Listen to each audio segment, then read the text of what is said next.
Hello, I am TOROS. Welcome to What's Happening in Turkey. A bargain for exile. Erdoğan's quiet offer to Demirtaş and İmamoğlu. August began as a holiday month, but in Turkey, politics doesn't take a break, and neither does the news.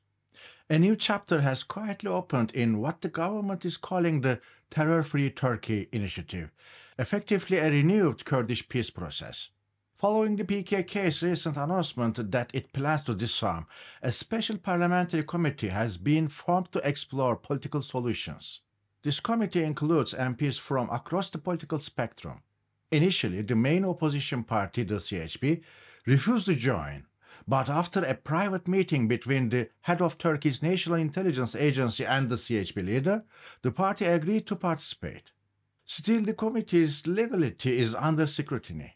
For one, Parliament must vote to establish such a group, but is currently in recess. Secondly, parliamentary committees are not allowed to propose constitutional or legal changes. Yet, this one is expected to do just that. Behind the scenes, new rumors are swirling. One claim is that PKK members uninvolved in violence may be granted immunity from prosecution based solely on membership. But the bigger story involves Selahattin Demirtaş, the imprisoned Kurdish political leader.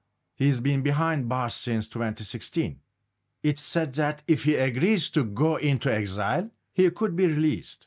A similar rumor surrounds Ekrem İmamoğlu, the popular mayor of Istanbul, who has now spent 4 months in jail. However, both men reportedly oppose the idea. President Erdoğan, seeing them as major threats to his power, would prefer they leave the country quietly.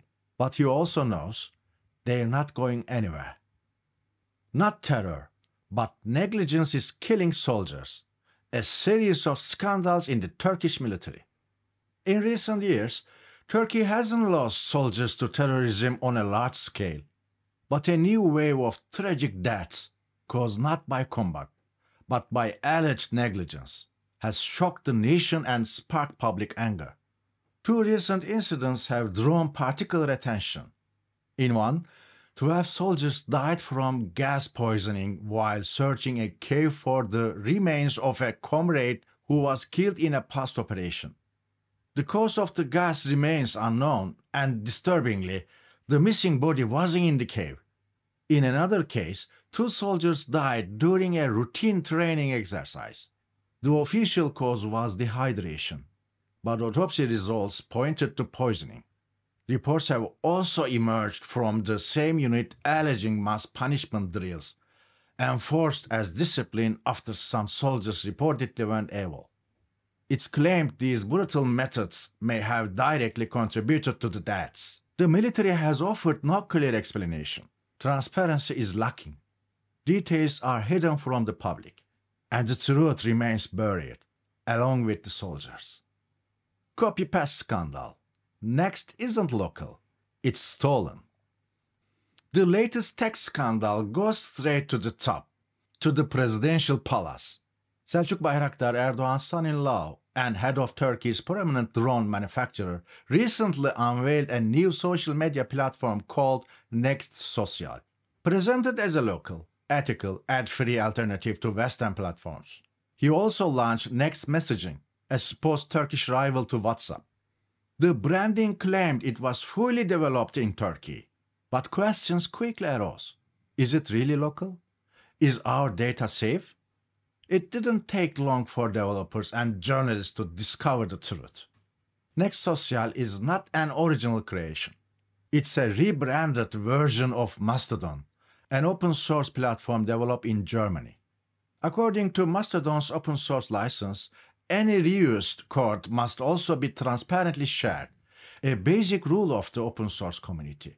But Bayraktar's team failed to comply and ignored repeated messages from Mastodon's developers. Eventually, Mastodon publicly exposed the breach, replying directly to Bayraktar's promotional tweet with a short message. Hello, please contact us via direct message. Bayraktar and his company have remained silent ever since. Jobless, hungry, hopeless. Turkey's crisis deepens. Turkey's most urgent crisis is not political, It's economic, and it's getting worse. Soaring living costs, devaluation, and unaffordable essentials are hitting millions of households. Official inflation figures are widely discredited.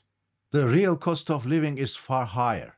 This week, Turkish, Turkey's largest trade union confederation, announced a strike involving 600,000 public workers. But despite being a constitutional right, the strike was abruptly banned by presidential decree, citing national security. Meanwhile, unemployment has skyrocketed. In just 1 month, broad unemployment figures have doubled, setting a new record since the founding of the republic. Today, over 13 million people, most of them young, are jobless, struggling to survive, and losing hope. Let's close with a striking sentence from The Economist's latest piece on Turkey. Erdoğan's strongest challengers have been detained, unable to bring the opposition down through the ballot box.